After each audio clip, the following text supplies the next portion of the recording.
Stand by, everyone. We're live in 5, 4, 3, 2, 1. Roll open. Tape roll.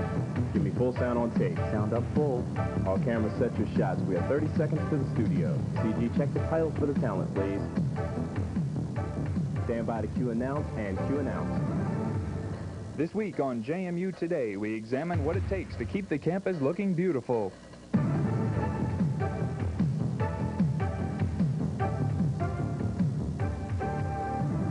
Later in the program, field producer Colleen Gustitis takes us to JMU's very own steam power plant. Ready, tape in 2, and take it. Now, live from the Television Production Center on the campus of James Madison University, this is JMU Today. Hello and welcome to this week's edition of JMU Today. I'm Anne-Marie Sims. And I'm Daniel Bryant. Coming up, we've got an interesting story on campus improvements at JMU, so stay tuned for that. The Special Olympics bowling tournament has been a big success once again. On Saturday, Special Olympians from all over the Shenandoah Valley came to Valley Lanes in Harrisonburg. This was the 13th year for the tournament. Training chairperson Darcy Bossman says that the tournament gives the participants a time for fun and social activity, as well as a chance to compete. The day started with some warm-up exercises to get the bowlers loosened up before the competition. Bowlers of all shapes and sizes were there. The day was filled with moments of joy and the occasional moment of disappointment. No matter how well or not so well the bowlers performed, they all seemed to keep in mind the spirit of Special Olympics. The participation is just as important as winning. On Thursday, November 16th, there will be a teleconference in the Grafton Stovall Theater titled AIDS in the College Community, From Crisis to Management. The conference will be set up as a panel discussion with audience input welcome. The 7-member panel will be led by Medical Director of the Health News Network, Dr. Nelson Krause.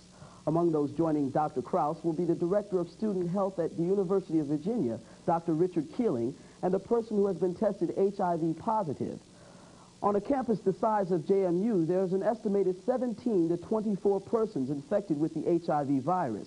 The director of the JMU Health Center, Donna Harper, says she hopes that the discussion will increase students' knowledge and understanding of the disease.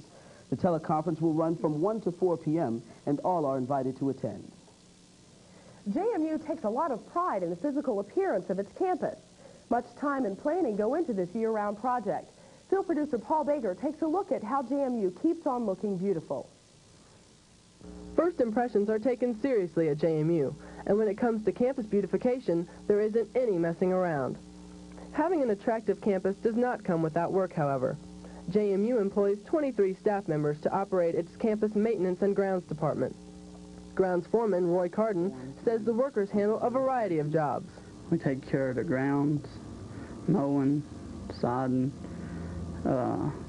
planting shrubs, trees, fertilizing, just general maintenance and upkeep. The product of this labor is clearly visible. Flowers of all colors dot the campus, as well as new trees and shrubs. Most recently has been the landscaping around the new pedestrian plaza outside Carrier Library. This job required putting down large amounts of new sod. Groundsman Glenn Myers says that overtime hours can easily be earned on projects such as this. Friday night we laid sod in the dark till about 9:30. We worked probably, 80 hours that week? 80 couple hours that week, yeah. So, when it snows we work a lot of overtime, and special events like football games we work overtime. Extra hours are also required for other traditional events like homecoming and Parents' Weekend. During these periods, the pressure is increased to keep JMU's 365 acres of property clean. Groundsman David Comer says trash is a big problem. The trash, no doubt. It's the trash always. It start out, 8 o'clock in the morning, 7:30 in the morning, and you go at least 2 or 3 men all day long, and then on the big weekends, it's constantly from 7 o'clock in the morning until way after dark. The total cost for all the materials required for campus upkeep is undoubtedly quite expensive. However, according to the Department of Building and Grounds, the actual amount of money spent on campus maintenance and landscaping is kept confidential by the university. No estimates could be given either. Despite this, it can be said that JMU officials rank campus quality as a high priority. Everybody that we connected with likes campus looking nice, plus we take pride in our work. We take a lot of pride in what we do. The amount of time and money put into JMU beautification can be seen across campus at practically any time of the year. Even though funding for this beautification may seem extravagant at times, a pleasing and attractive environment is always being maintained for JMU students and faculty to live and learn in. For JMU Today, I'm Paul Baker. The United States Civil Rights Commission has issued its report concerning Labor Day riots in Virginia Beach. It has determined that it is unable to back up its claims that black youths were victims of discrimination. The students were gathered in Virginia Beach to attend the annual Greek Fest. 43 people were injured and more than 1,000 were arrested when riots broke out in the city. In an 18-page report, the commission refers to claims that hotel room rates were doubled and that summons were issued to students who were not wearing shirts. Nevertheless, the director of Commission's Eastern Region says that no eyewitness accounts were included. Well, Danny, that was a really controversial issue. A lot of different sides to that. It definitely was, so. Well, stay tuned. Coming up, we take a look at how JMU gets its heat and hot water from steam. Back in a moment.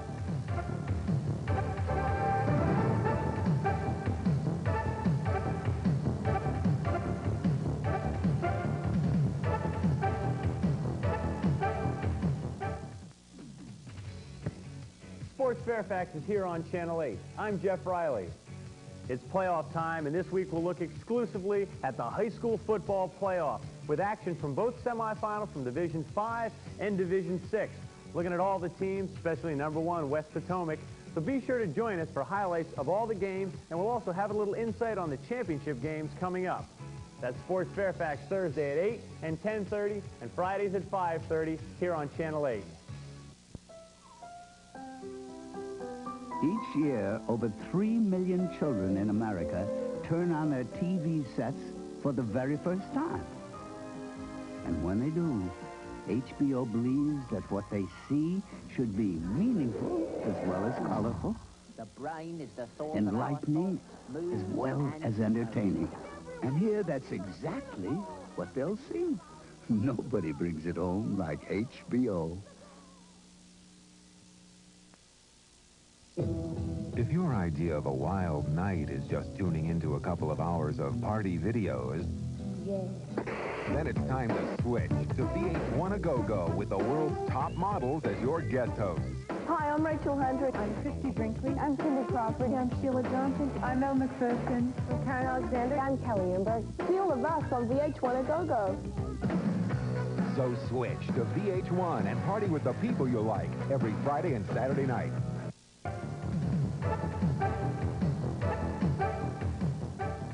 Telephone registration is becoming more popular at JMU. The phone registration option, which was introduced last fall, is not as feared by students as it once was. Last year, students were hesitant to use the phone to register, but this year they are avoiding the traditional walk-in method. Registration Director Sherry Hood says her office is getting fewer calls for help this year due to the students' experience with phone registration and better instructions in the registration pamphlet. The number of students registering a day is about 200, which is no more than the usual walk-in method. But Hood says the students find the new phone method much more convenient. The telephone does offer convenience that the walkthrough does not. Of course, with the telephone, they can call right from wherever they are, on campus or off campus, from their dorm rooms or, from their apartments. So it is a more convenient method of registration. Hood says registration volunteers are now scheduled only 4 hours a day in the registration center below Carrier Library. She adds, however, that the phone registration will never fully replace the walk-in method because some students still prefer human interaction when registering. With the winter months coming, heat becomes a major concern at JMU. Madison gets heat and hot water through the use of steam. Field producer Colleen Gustitis takes a look at how things are heating up. A large amount of JMU's steam is generated at the power plant located at the top of Greek Row. The plant was built in 1932 and began production in 1933. The campus plant works in cooperation with the city's solid waste plant, which sits across Interstate 81 behind the Convocation Center. The plant provides 100% of JMU's steam power during the summer, a service that Director of Building and Grounds, Philip C. Dean, that is beneficial to the plant as well as the campus. In essence, our plant was offline for the summer, and this gives us a great chance to maintain our equipment and be sure that we're ready for the heating season. The plant provides extra steam needed by JMU during the winter. The steam is generated by burning of trash, 24 hours a day, 7 days a week, all year round. The trash comes from the city of Harrisonburg and surrounding parts of Rockingham County. Campus plant engineer Jim Auckland says that except for construction debris and large metal waste, the plant burns just about anything. The plant was designed to be mass burning because there's not really enough trash here to spend the money to try to separate out the glass and the metals and those kinds of things. The waste is burned at 1600 degrees Fahrenheit and leaves behind an ash-like residue, which is then taken to city landfills. The steam is pumped through an underground pipeline to the convocation center and the campus plant, where it is distributed to dorms and other facilities. Although the system operates smoothly, there are dangers involved. High-pressure steam is super hot. You've got to use a lot of precautions when you are working around it and maintaining the equipment that generates it. Another problem the plant has overcome is the city's concern regarding cleanliness. It's so clean, and the emissions are so clean, the area is kept so clean that we just haven't had any problems with it. Of course, that was a major concern when we were talking about the construction of it initially. Another unattractive quality of trash is its odor. Large vents, however, which take air off the huge trash pit, virtually eliminate the smell. Although this plant provides an essential service to JMU, the campus plant must continue its own high standard of productivity. We also must maintain a facility here within the university community that is capable of supplying enough steam for our own use, because the day we don't have that, we might be hurting ourselves. Future renovations of several bluestone buildings will ease the burden on the campus power plant by increasing heat efficiency. For JMU Today, I'm Colleen Gustitis. This week, Eta Sigma Gamma is sponsoring a program series entitled BYOB, Better Your Own Body Week. The series will include several lectures. Guest speaker Judith Holt will talk on stress management, and Romeo Olivas will speak on death and dying. JMU's nursing department will present a program on nutrition and eating disorders. And Dr. Raymond Studwell will speak on the physical and physiological factors of diabetes. These lectures will be free of charge and open to JMU students as well as the general public. Well, Danny, this is a great program going on. Definitely. With the resurgence of the body-conscious individual, this is definitely a timely program. Exactly. So stay tuned. Coming up, Mike Caldwell will take a look at water polo. Back in a moment.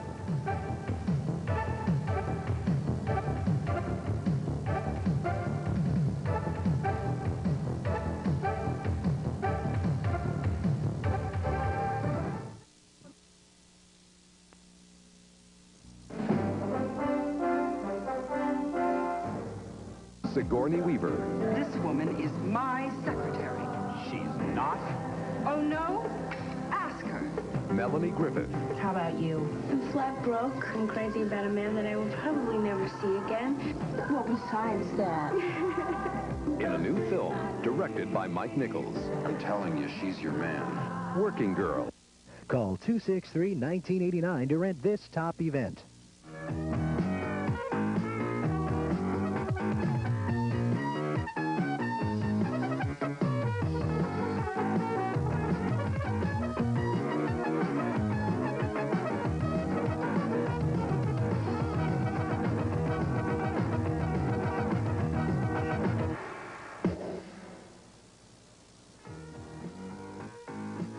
See adult cartoons Wednesday afternoon at 4:30 and 12:30 in the morning.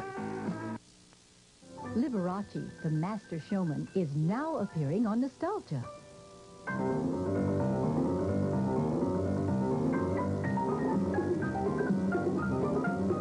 With his trademark candelabra, Liberace will move you with his mastery of the piano. Your you're sure to enjoy each and every program. Watch The Liberace Show. Weekdays at 5 a.m. only on Channel 8.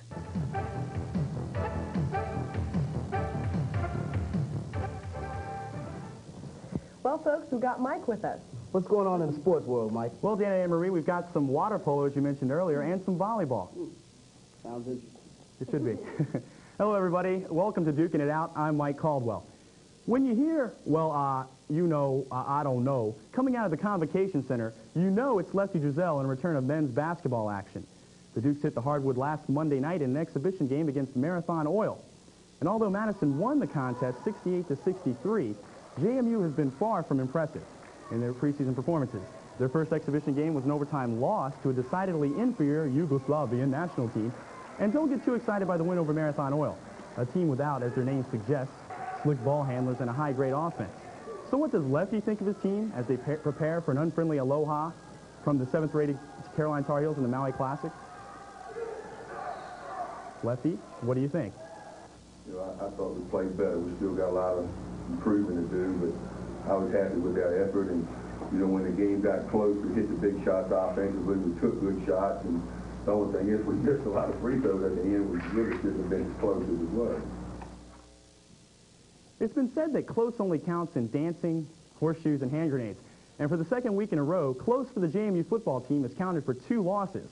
The Duke's latest heartbreaking defeat came against nationally ranked William & Mary. In scalping JMU, the Tribe battled back from a 24-10 halftime deficit for a 24-21 victory. The loss marks the second straight time the Dukes have failed to score in the second half. Now those must be some halftime pep talks.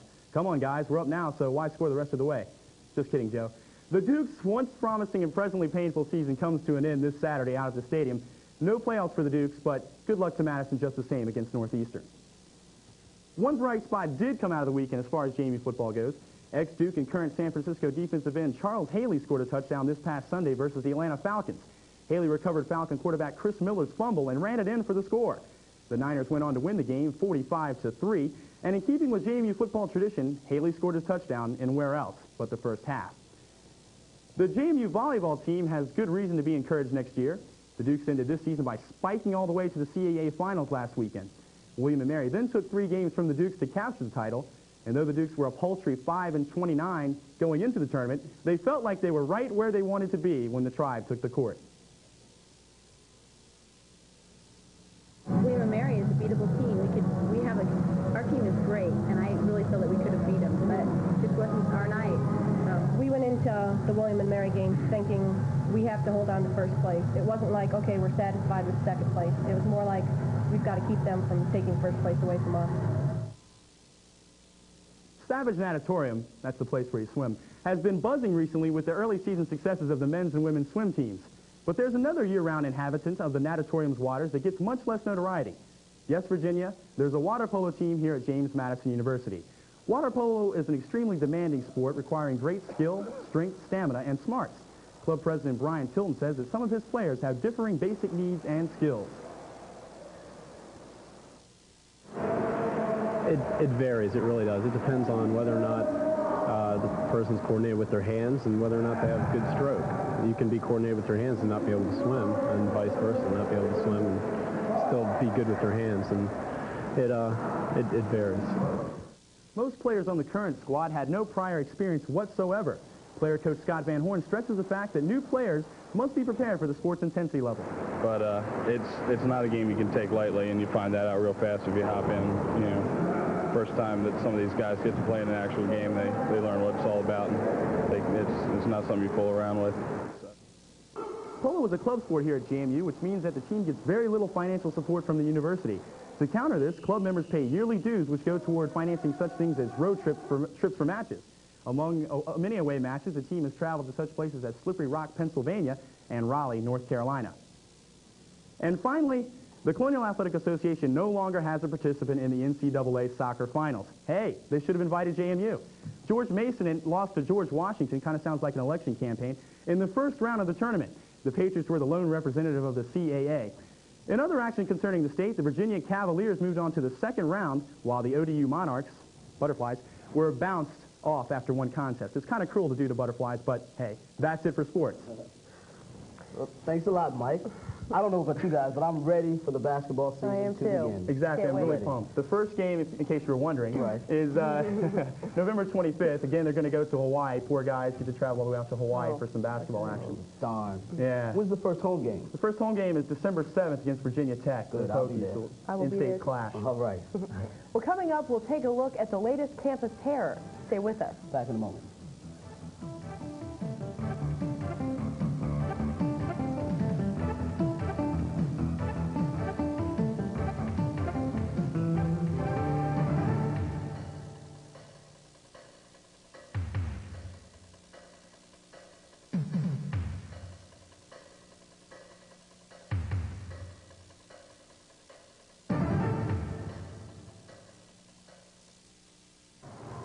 Notify ICU we're on our way. This is one of the few places where drugs belong on the job. In anesthesia, they serve a useful purpose. Each year, too many people end up here because of drug-related accidents in the workplace. And using cocaine or popping pills creates a dangerous combination with anesthesia. I know. I'm a nurse anesthetist. Anesthesia doesn't work with street drugs. Remember, drugs don't work on the job. Temperature's up a little bit. Okay, thank you.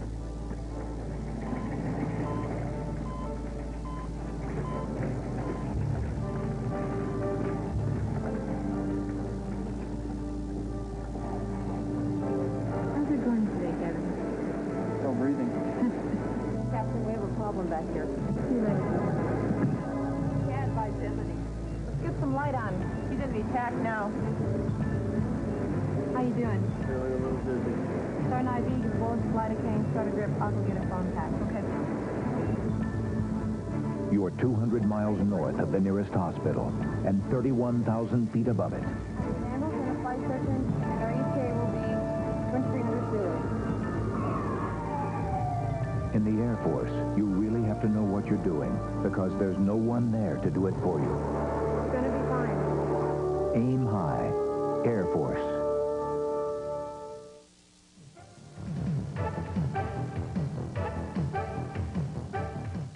A day at the races. That's what many people were enjoying at the 55th annual Montpelier Hunt Race meeting November 4th. Festivities were held at the former home of our fourth president, James Madison. The Montpelier grounds are now the property of the National Trust and have been since 1984 when they were purchased from the family of the late Marion DuPont Scott. Mrs. Scott and her father organized the first Montpelier Hunt in the 1920s, and since then, track and steeplechase races have been held on the ground's two courses. One race, the Timber Steeplechase, was revived this year for the first time since 1938. The main event of the day was the Marion DuPont Scott Montpelier Cup, named for the late owner. Virginia Tech officials are charging one of their fraternities with hazing and disorderly conduct. Delta Kappa Epsilon sent 8 pledges to the DKE chapter of Kenan College in Ohio to do something out of the ordinary. One of the students asked a black student to dance and then kissed her while a photograph was taken. After the photo was snapped, a fight broke out and campus police escorted the Tech students off campus. DKE, also accused of violating its earlier university probation, may face suspension from being a university organization after a hearing Thursday. Tech officials have said they considered charging the students with racial harassment for this incident. However, there is not enough concrete evidence to support this. Fewer people are frequenting the quad lately, and perhaps the cooler fall temperatures are partly to blame. But there's something else keeping students away. Special segments producer Mike Caldwell brings you the story of the latest campus terror.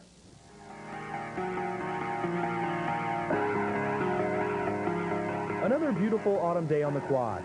People talking about weekend plans, people basking in the glorious sun, and people going to class. But within this pretty picture lurks something evil, something hideous, well, something hairy. It's the Quad Monster.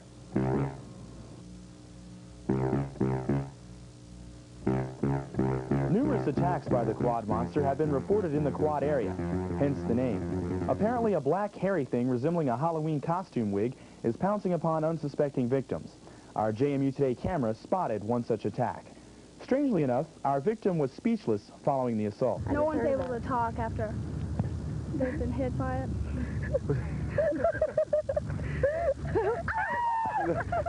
Police have tried everything short of bringing back Parents' Weekend to rid JMU of the dreaded beast. Here an attack dog pursues the vicious quad monster, but to no avail. It's been weeks, and it's still out there, waiting. The evil quad monster has taken a number of lives now. The death toll is up to 16. The quad monster hasn't surfaced in some time now, but rumor has it that he's still in the vicinity.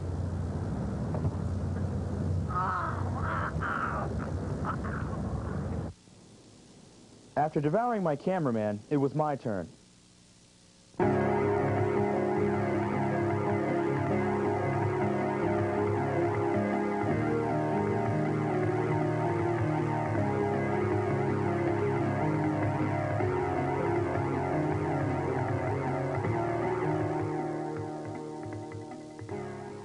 I killed the campus menace, and a photographer captured the monster's grotesque body on film for the local papers.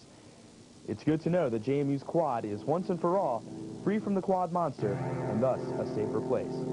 For JMU Today, I'm Mike Caldwell.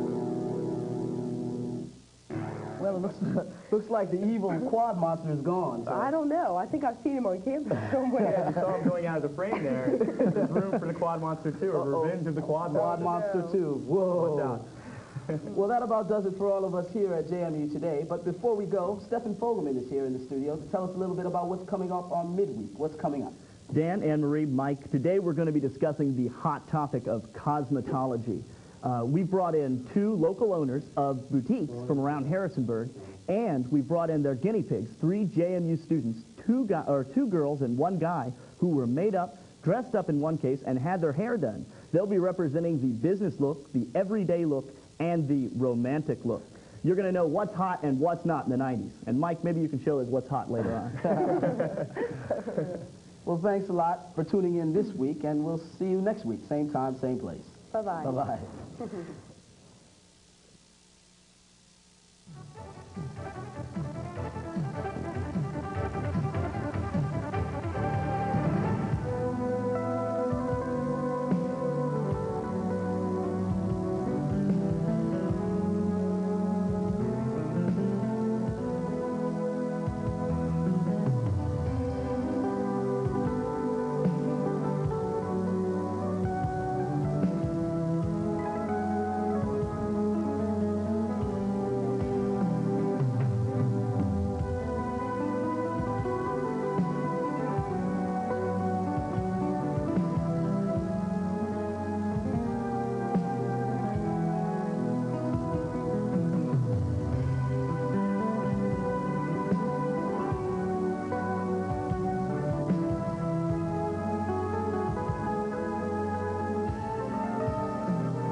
Persuasion appeal to Red's sensibilities. Chloroform. Don't miss the wrap-up of Save Mr. Pex on its Gary Shandling Show on Showtime. Vegetables, flowers, lawn, and landscaping. You'll see it all right here on The Weekend Gardener. Hi, I'm Jim Bennett. Each week, I'll show you ways to make gardening easier and more economical. We'll take you from the planting to the canning and show you easy ways to prepare your harvest. So right here on this station, The Weekend Gardener, so watch it. You'll be glad you did.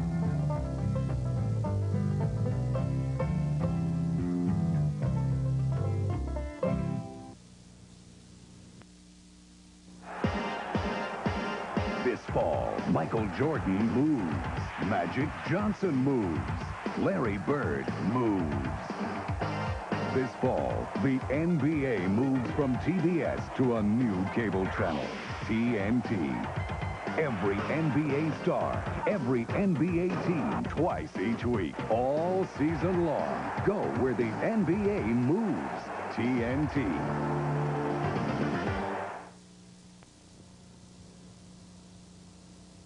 This is the JMU Video Network. We're tuned in to you. Stand by, everyone. We're live in 5, 4, 3, 2, 1. Roll open. Tape roll. Give me full sound on tape. Sound up full. All cameras set your shots. We have 30 seconds to the studio. CG, check the titles for the talent, please. Stand by to cue announce and cue announce. This week on JMU Today, we examine Harrisonburg's DUI program and some alternative programs.